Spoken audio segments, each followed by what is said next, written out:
ब्रह्मा जी का जन्मदिन। एक बार ब्रह्मा जी अपने जन्मदिन पर अपने द्वारा बनाई गई सृष्टि के बारे में सोच रहे थे।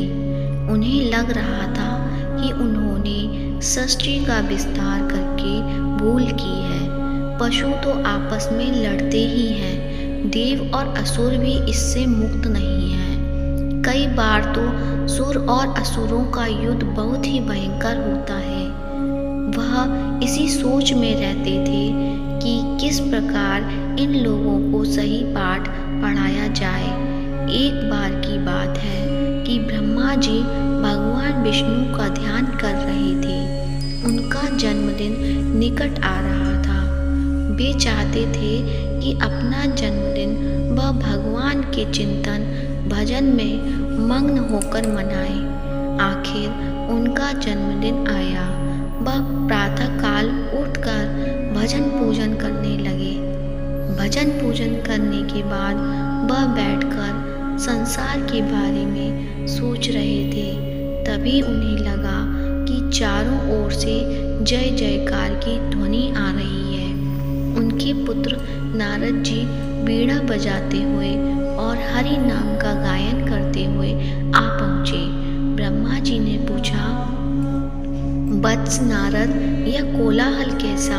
किसका स्वर सुनाई पड़ रहा है? लोग इधर ही बड़े आ रहे हैं। ये कौन लोग हैं जो ब्रह्मलोक में धावा बोलने आ रहे हैं? नारद जी ने कहा, पिताजी, क्या आपको पता नहीं कि आज आपका जन्मदिन है? जन्मदिन मनाने के लिए सुर असुर मानव और पशु योनि के प्राणी भारी संख्या में आ रहे हैं। वे आपकी जय जयकार भी कर रहे हैं। नारद जी का कथन सुनकर ब्रह्मा जी सोच में पड़ गए। अब क्या किया जाए? ये लोग तो शांत वातावरण को अशांत करने आ रहे हैं। ऐसे कोलाहल में मैं भगवान का चिंतन नहीं कर सकता। यह सोचकर उन्होंने नारद से कहा, बीणा पाणी, इन लोगों को रोको, समझाओ, सबको यहाँ मत आने दो।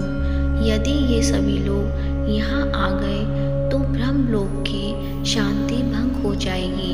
और सुनो, यह पशु योनि के जीवों से कहो कि वे जाएं। हम उन पर बहुत प्रसन्न हैं। वे जहाँ चाहें रहें और आनंद मनाएं। सुर असुर और मानव बुद्धिमान हैं, अच्छा बुरा समझते हैं, इसलिए उनके 5-5 लोगों को बुला लो।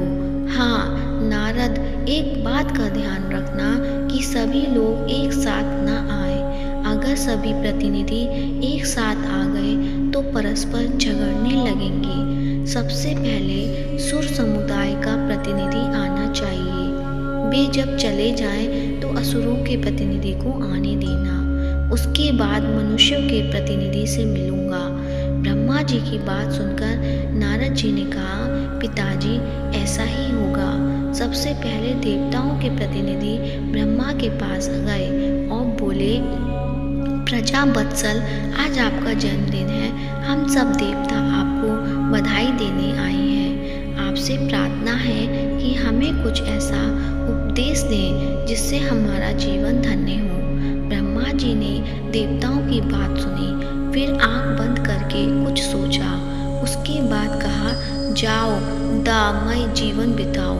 इसके बाद असुरों की बारी आई। असुरों ने भी ब्रह्मा जी का गुणगान करके कहा, पितामह, हमें कुछ भी ऐसा आशीर्वाद दें कि हमारा कुल उन्नति करे, हम लोग सुख से रहें। ब्रह्मा जी ने उन्हें भी दा की सीख दी। अब मानवों की बारी थी। नारद जी ने मानवों के प्रतिनिधि से कहा, जाओ ब्रह्मा जी से तुम लोग भी आशीर्वाद ले लो। मनुष्यों का प्रतिनिधि मंडल भी ब्रह्मा जी के सम्मुख उपस्थित था। प्रार्थना की उनका भी कुछ इस प्रकार मार्गदर्शन किया जाए कि धरती पर मानव प्रसन्नता पूर्वक रह सके। ब्रह्मलोक से सुर असुर और मानव दा का आशीर्वाद लेकर आए, लेकिन उनकी समझ में न आया कि ब्रह्मा जी ने सभी को दा का आशीर्वाद क्यों दिया। बल दे सकते थे, बुद्धि का आशीर्वाद दे सकते थे और संगठित होकर जीवन बिताने की भी सीख दे सकते थे। वे सब यह सोच रहे थे कि नारद जी वहां आ पहुंचे।